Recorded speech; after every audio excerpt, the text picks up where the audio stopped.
A key output of many business workflows are the documents they produce, such as quotes and sales orders. To check that these workflows are working correctly, it is important to validate the contents of these documents.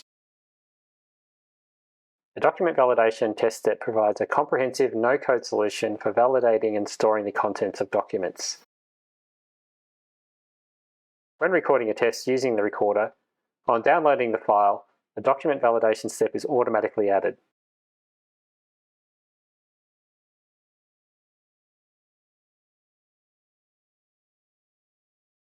This step has 3 ways to validate the contents of a file, all of which are no code: content existence, key value, and tables.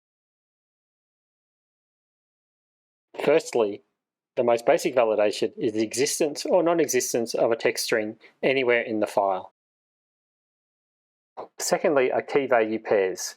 This action validates the combination of a key and a value in the document, where a key is the combination of a label, a text string, and a separator, a delimiter such as a colon, semicolon, or hyphen. The value is the text string that follows the key. Thirdly is table validation.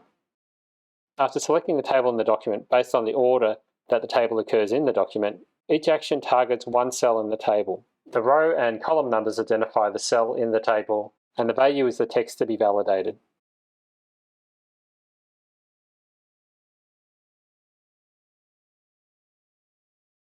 The document validation step runs as any other step, passing when all conditions are met.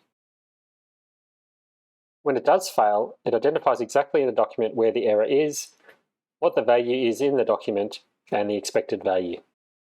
Not only is it possible in all actions to use variables for text validation, in the key value and table validation actions, it is also possible to extract values from the document to use in subsequent test steps.